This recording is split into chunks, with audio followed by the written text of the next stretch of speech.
पंच परमेष्ठी को भावपूर्वक वंदन। सभी धर्म प्रेमी भाइयों और बहनों को मेरा जय जिनेंद्र। पिछले 2-3 दिन में जो कुछ भी हमने किया, हम थोड़ा रिवाइज करेंगे आज कि धर्म क्या है। तो वस्तु के स्वभाव को धर्म कहा गया है। वस्तु कितनी है? तो 2 ही है, जीव और अजीव। जीव का स्वभाव क्या है? ज्ञान, दर्शन, सुख और वीर्य।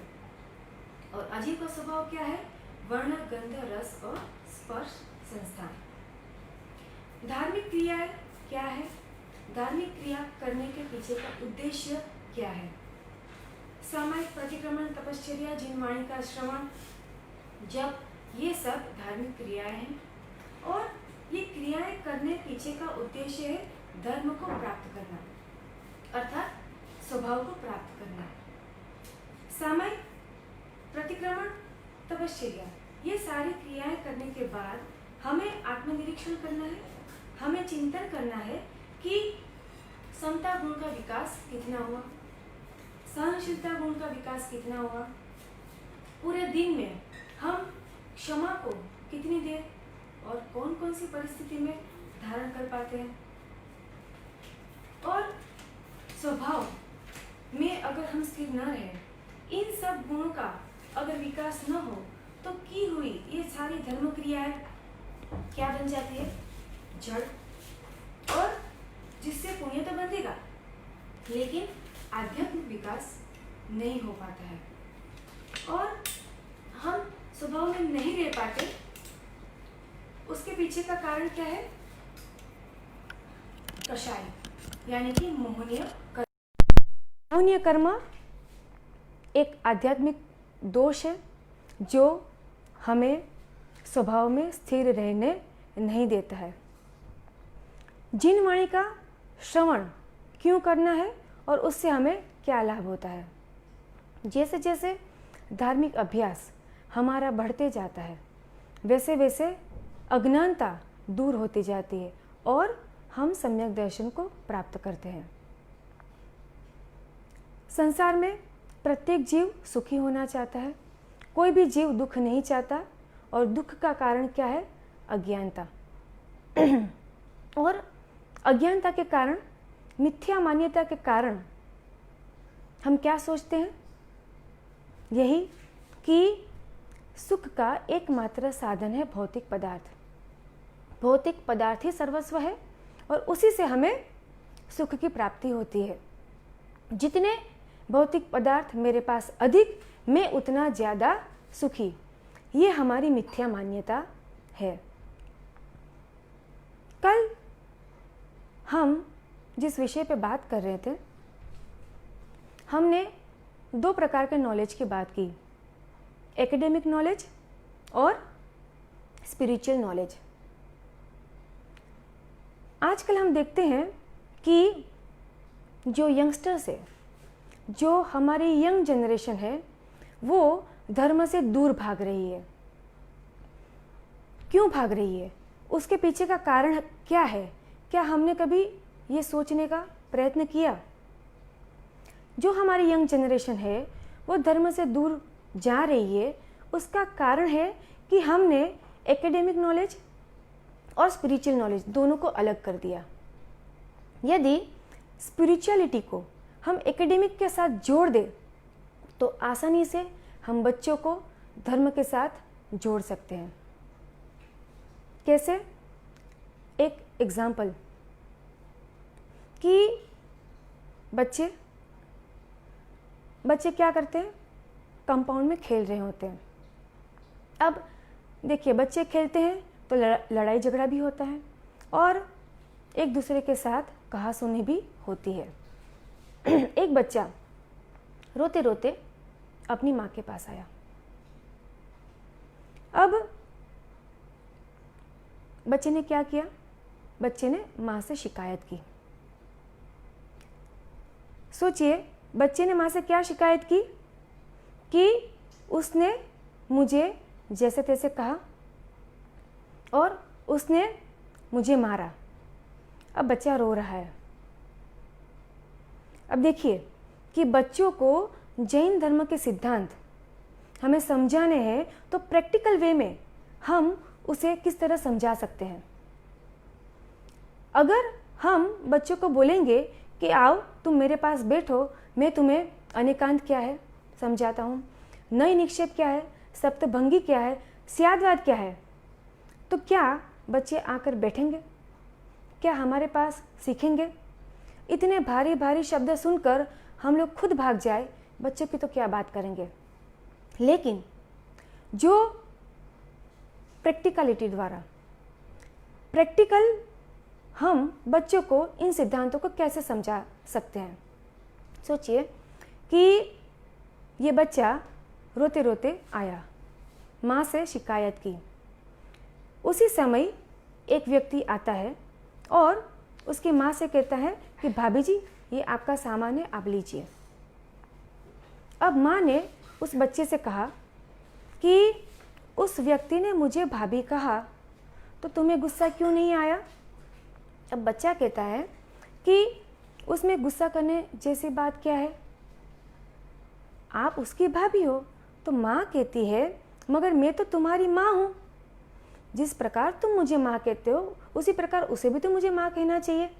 तो बच्चा कहता है नहीं, आप तो मेरी माँ है तो मैं आपको माँ कह सकता हूँ, उसकी तो आप भाभी है तो वो तो आपको भाभी कहेगा।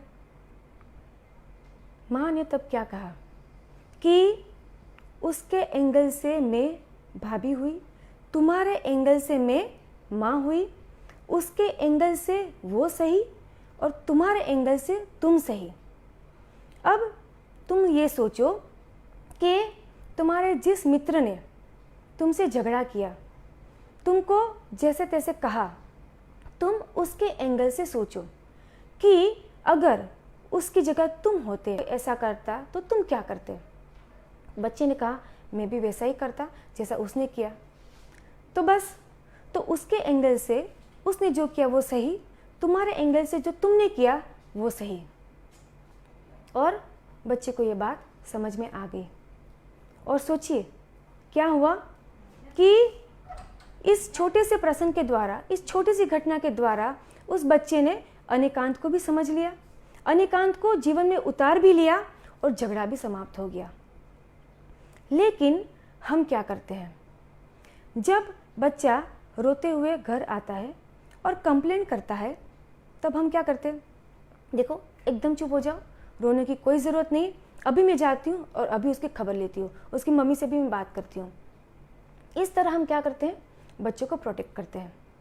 और उस बच्चे ने क्या देखा कि मेरी मम्मी ने उसको डांटा, और बच्चे के मन में वेर की भावना और बदले की भावना का बीजारोपण हमने कर दिया।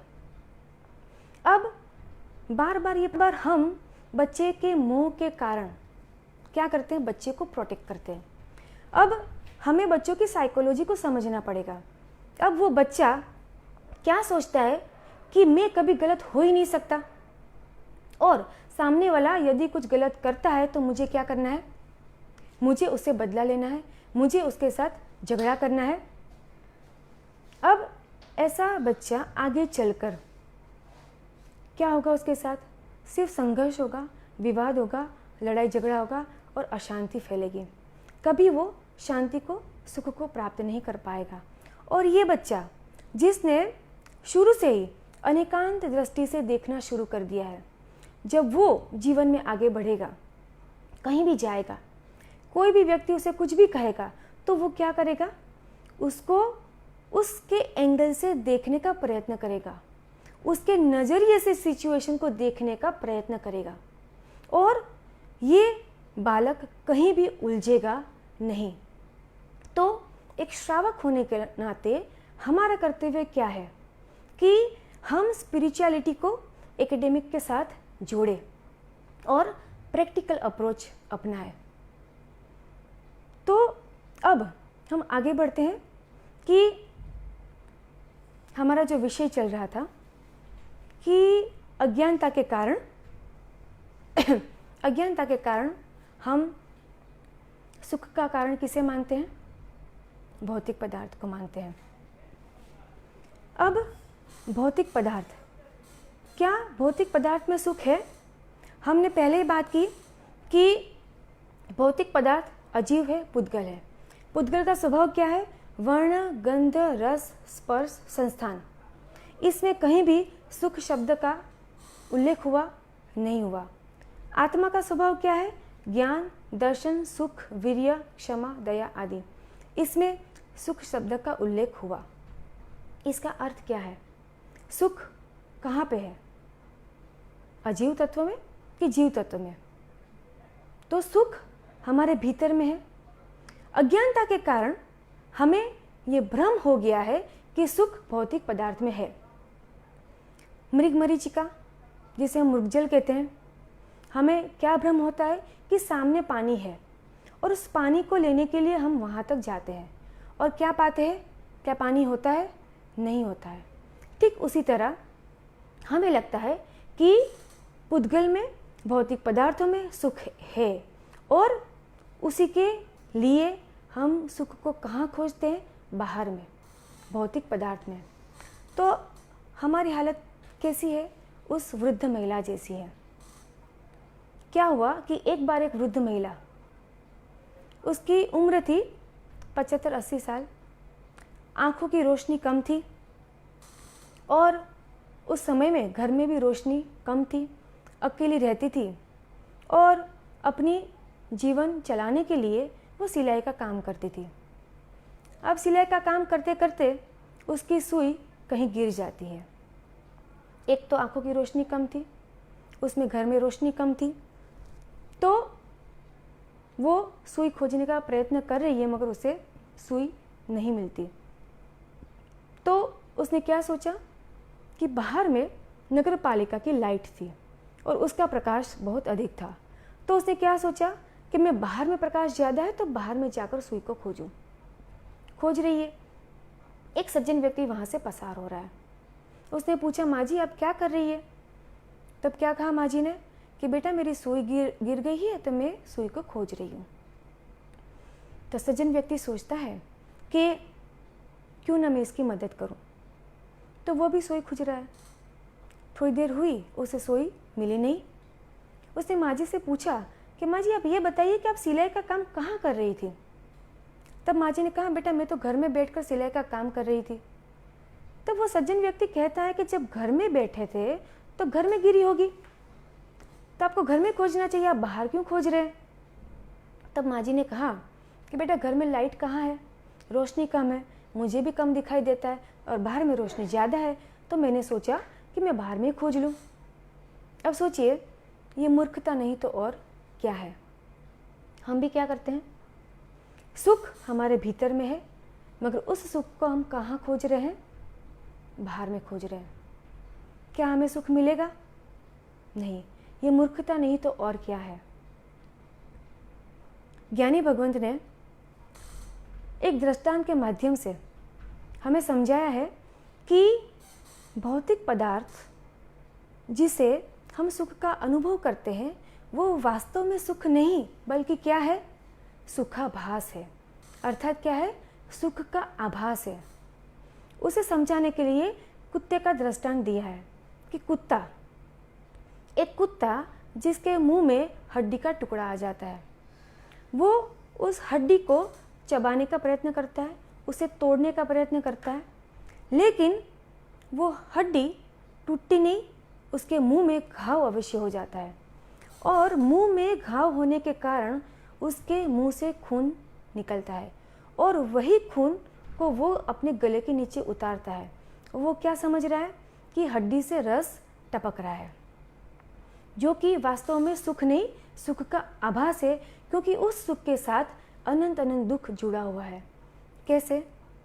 कि उसके मुंह में घाव है तो उस घाव से जो उससे पीड़ा होगी, जो उससे उसको दुख होगा, दर्द होगा, सोचिए वो ज़्यादा कि जो सुखाभास उसे हो रहा है वो ज़्यादा।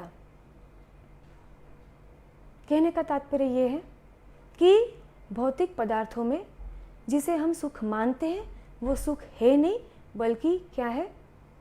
सुख का आभास है और उस आभास को हमने वास्तविक सुख समझ लिया है। तत्वार्थ सूत्र में आचार्य उमा स्वाति जी ने इतना सुंदर विवेचन किया है कि भौतिक सुख क्या है, भौतिक पदार्थों से जो हमें सुख मिलता है वो कैसा है, उसे समझाने के लिए उन्होंने 7 बातें बताई। पहला, उन्होंने क्या कहा कि भौतिक पदार्थ से मिलने वाला सुख दुख मिश्रित है। उसका अर्थ क्या है कि संसार में अक्सर देखा जाता है कि पहले दुख फिर सुख, पहले भूख का दुख उसके बाद भोजन का सुख। अगर हमारा पेट भरा हुआ है और हमारे सामने भोजन रख दिया जाए तो क्या वो भोजन हमें सुख दे पाएगा? नहीं। मगर जोरों से भूख लगी है और तब हमें भोजन दिया जाए तो वो भोजन से जो सुख मिलेगा वो कैसा होगा? अधिक। तो कहने का तात्पर्य क्या है कि जितना दुख ज़्यादा उतना सुख का अनुभव भी ज़्यादा। ठीक उसी प्रकार पहले प्यास का दुख और बाद में पानी का सुख, पहले कड़ी धूप का दुख और बाद में वृक्ष की छाया का सुख, पहले काम का दुख बाद में आराम का सुख। 1 महीना जब व्यक्ति काम करता है उसके बाद उसे तनख्वाह मिलती है और वो तनख्वाह भी कभी ऐसी परिस्थिति आए तो 3-4 दिन में खत्म हो जाती है, तो वापस दुख की शुरुआत। अगर हम अपने जीवन में कैलकुलेशन करें कि कितने समय हमने दुख में पसार किए और कितने समय हमने सुख में पसार किए, भौतिक पदार्थों को पाने के लिए जो दुख, जो तकलीफ, जो कष्ट, शारीरिक मानसिक यातनाएं हमने सहन की, उसका समय, उसके घंटे कितने, और भौतिक पदार्थ को प्राप्त करने के बाद जो हमें सुखाभास हुआ उसका समय कितना। अगर हम कैलकुलेशन करें तो हम जान पाएंगे कि हमारे जीवन में दुख का समय ज़्यादा और सुखाभास का समय बहुत कम है। तो पहली बात जो उन्होंने बताई कि भौतिक पदार्थ से मिलने वाला सुख दुख मिश्रित है। दूसरी बात जो उन्होंने कही कि भौतिक पदार्थों से मिलने वाला सुख कैसा है, तो कहा कि अनित्य है। अनित्य मतलब कि जो नित्य नहीं, जो शाश्वत नहीं, जो परमानेंट नहीं, अर्थात जो अशाश्वत है, जो टेम्पररी है, जो थोड़े समय के लिए साथ रहता है। भौतिक पदार्थ कर्मजन्य है क्योंकि हमें पुण्य के उदय से प्राप्त होते हैं, और इसका अर्थ क्या हुआ कि संयोग से, पुण्य का संयोग होने से हमें भौतिक पदार्थ प्राप्त होते हैं। लेकिन जहाँ संयोग है वहाँ निश्चित रूप से वियोग होगा होगा और होगा। वियोग 2 परिस्थिति में होता है, पहला पाप का उदय होने से और दूसरा आयुष्य पूर्ण होने से। तो 2 में से किसी भी परिस्थिति के कारण वियोग होना तो निश्चित ही निश्चित है। जैसे सोच लीजिए कि पुण्य का उदय है और हमारे पास एक मोबाइल आया, और पाप का उदय हुआ और 3-4 महीने में किसी ने चोरी कर लिया और वियोग हो गया। पुण्य का उदय था, हमने एक मकान खरीदा, पाप का उदय आया, भूकंप हुआ और वो मकान नष्ट हो गया और उसका वियोग हो गया। पुण्य का उदय हुआ, बेटी की अच्छी जगह शादी की, पाप का उदय हुआ और 2 साल में ही उसके पति की एक्सीडेंट में मृत्यु हो गई और उसको पति का वियोग हुआ। तो कहने का तात्पर्य ये है कि भौतिक सुख कैसा है? अनित्य है, नित्य नहीं है, शाश्वत नहीं है, उसका वियोग होगा होगा और अवश्य रूप से होगा। जबकि जो वास्तविक सुख है वो कैसा है? वो नित्य है, परमानेंट है, शाश्वत है और कभी उसका वियोग न हो ऐसा है, क्योंकि वो हमारी आत्मा का स्वभाव है। और जहाँ आत्मा वहाँ सुख। आत्मा और सुख कभी अलग रह सकते हैं? नहीं रह सकते। हम कहें कि चीनी रहे और उसकी मिठास अलग हो जाए, क्या ये संभव है? हम सोचें कि करेला और उसकी कड़वास दोनों अलग हो जाए, क्या ये संभव है? नहीं। ठीक उसी प्रकार जहाँ आत्मा वहाँ सुख। तीसरी बात जो आचार्य उमा स्वाति जी ने बताई वो ये कि भौतिक सुख कैसा है? अपूर्ण है। अपूर्ण का अर्थ क्या है? कि तृप्ति की अपूर्णता। कितना भी भौतिक सुख भोगा जाए, कितने भी भौतिक पदार्थ हमें मिल जाए, मगर उसमें हमें संतोष मिलता नहीं है। हमें और अधिक और अधिक और अधिक पाने की इच्छा होती ही रहती है। हम कहते हैं ना कि इच्छा कैसी है? आकाश के समान अनंत। एक इच्छा पूरी हो दूसरी शुरू हो जाती है। इच्छाओं का कभी अंत आता ही नहीं है। सोचिए, इस जीव ने अनंती बार देवगति प्राप्त की, अनंती बार युगलिक बने, अनंती बार राजा बने, महाराजा बने, चक्रवर्ती बने, फिर भी और इन सारे भव में कितनी सारी भौतिक पदार्थों को, भौतिक वस्तुओं को हमने भोगा, मगर आज भी हमारी हालत क्या है? हमें अधिक चाहिए, हमें अधिक चाहिए और अधिक चाहिए। अनादिकाल से हमारा जन्म मरण चल रहा है। सोचिए, इस शरीर को, इस देह को हमने कितना आहार दिया, कितने आहार के पुद्गलों को हमने ग्रहण किया, फिर भी आहार की इच्छा तो वैसी की वैसी है। तो कहने का तात्पर्य क्या है कि जो भौतिक पदार्थ से मिलने वाला सुख है वो क्या है? वो अपूर्ण है। आगे उन्होंने क्या कहा कि भौतिक पदार्थ कैसा है?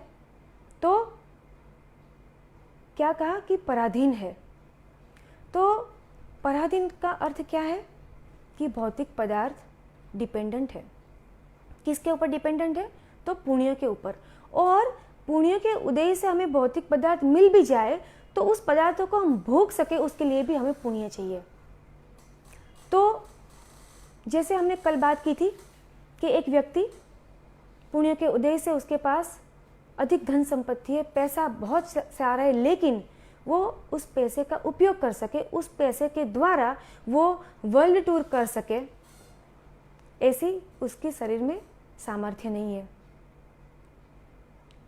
बहुत सारा पैसा है, घर में इतनी सारी मिठाइयाँ आती है, मगर हाई शुगर के कारण वो व्यक्ति उस मिठाई को खा नहीं पाता है। सोचिए, एक व्यक्ति नीचे घर में गाड़ी खड़ी है, ड्राइवर है, एक दिन उसे कहीं जाना है, घर में और कोई सदस्य नहीं, ड्राइवर भी बीमार है और उसे गाड़ी चलाना नहीं आता, तो गाड़ी होते हुए भी उस गाड़ी का उपयोग वो नहीं कर पाता। क्यों? क्योंकि पुण्य नहीं है। तो कहने का अर्थ है कि भौतिक पदार्थ से मिलने वाला सुख कैसा है? पराधीन है। उसके बाद क्या कहा कि भौतिक पदार्थ से मिलने वाला सुख कैसा है? दुख फलक है। दुख फलक का क्या है अर्थ? कि भौतिक पदार्थ को प्राप्त करने के लिए जीव क्या क्या करता है? जीव हिंसा करता है, चोरी करता है, अन्याय करता है, अनीति करता है, भ्रष्टाचार करता है, धोखा देता है, चीट करता है, और इन सब सारी क्रियाओं के द्वारा जो कर्म बांधता है, वो पाप कर्म जब उदय में आते हैं तब व्यक्ति को क्या उसका फल मिलता है? दुख। और उसे उस दुख को, उस पाप के फल को भुगतना पड़ता है। फिर क्या कहा कि भौतिक पदार्थ से मिलने वाला सुख कैसा है? तो अंतरयुक्त है। अंतरयुक्त का अर्थ क्या हुआ? कि अंतर अर्थात गैप पड़ता ही पड़ता है। हमारे पास कितने भी भौतिक पदार्थ हो, सोच लीजिए कि स्वादिष्ट भोजन हमारे सामने पड़ा हुआ है, क्या हम 24 घंटे वो खा पाएंगे? नहीं खा पाएंगे। हमें टीवी देखना अच्छा लगता है, तो क्या 24 घंटे टीवी देख पाएंगे? नहीं, बीच में गैप करना ही पड़ेगा। हमें सोना अच्छा लगता है, तो क्या 24 घंटे सो पाएंगे? नहीं सो पाएंगे। हमें खेलना अच्छा लगता है, तो क्या 24 घंटे खेल पाएंगे? नहीं खेल पाएंगे। संसार की ऐसी कोई भी एक्टिविटी नहीं है जिसे हम कंटिन्यूअस 24 घंटे कर पाए। अंतर पड़ता ही है और अंतर पाड़ना ही पड़ता है। लेकिन जो वास्तविक सुख है, जो शाश्वत सुख है, उसकी खासियत क्या है? कि उसमें कभी कहीं कोई अंतर नहीं पड़ता। सिद्ध का सुख कैसा है? अव्यबाध, निराबाध, अनंत सुख का वे अनुभव करते हैं। उसमें कभी ना अंतर पड़ता है, ना ही वो अनित्य है, ना ही वो अपूर्ण है, ना ही वो दुख मिश्रित है, ना ही वो दुख फलक है। और 7वां पॉइंट जो आचार्य उमा स्वाति जी ने हमें बताया कि भौतिक पदार्थ से मिलने वाला सुख कैसा है? दुखानुबंधी है। इसका अर्थ है कि दुख की परंपरा को बढ़ाने वाला, क्योंकि जब पाप का उदय होता है तब व्यक्ति दुखी होता है, और दुख के कारण, अज्ञानता के कारण, धर्म की सही समझ न होने के कारण वो क्या करता है? आर्त ध्यान करता है, रौद्र ध्यान करता है, और आर्त ध्यान और रौद्र ध्यान करने के कारण वापस वो वैसे ही कर्म का बंध करता है जो वापस उसे भुगतना पड़ता है, और इस प्रकार दुख की परंपरा उसकी भवोभव चालू रहती है। और जब पुण्य का उदय आता है तब उसकी परिस्थिति क्या होती है कि सुख को वो डाइजेस्ट नहीं कर पाता है और घमंड के सागर में डुबकियां लगाने लगता है, और दूसरे व्यक्तियों को अपने से हीन समझता है, उसको, उस व्यक्ति को इग्नोर करता है, अनदेखा करता है, अनसुना करता है, उसका इंसल्ट करता है, और इस प्रकार मान कषाय के आ जाने से वापस वो उसी प्रकार के कर्म के बंध को करता है, और इस प्रकार उसकी दुख की परंपरा निरंतर रूप से चालू रहती है। तो हमें इस बात को समझना है, जिन वाणी द्वारा हमें हमारी अज्ञानता को दूर करना है। अनादिकाल से जो अज्ञानता, जो मिथ्या मान्यता हमारे भीतर में पड़ी हुई है, ऐसी एक नहीं, ऐसी अनेक मिथ्या मान्यताएं, भ्रमणाएं हमारे भीतर में है, और जिन वाणी के द्वारा, शास्त्र श्रवण के द्वारा, स्वाध्याय के द्वारा, चिंतन मनन के द्वारा हमें हमारी इस मिथ्या मान्यता को दूर करना है, अज्ञानता को दूर करके हमें सम्यक दर्शन को प्राप्त करना है। इसी भाव के साथ जय जिनेन्द्र। जिन आज्ञा से कम अधिक विपरीत कुछ भी कहा हो तो अत्यंत अनंत सिद्ध केवली भगवंत की साक्षी से तस्मिच्छामि दुक्कडम। महामारी की इस विषम परिस्थिति में हम सब ज़्यादा से ज़्यादा समय धार्मिक अभ्यास करें, शास्त्रों का श्रवण करें, चिंतन मनन करें, और अधिक से अधिक समय तक स्वाध्याय में अपने स्वभाव में स्थिर रहने का प्रयत्न करें और विभाव दशा से दूर रहें। जय जिनेन्द्र।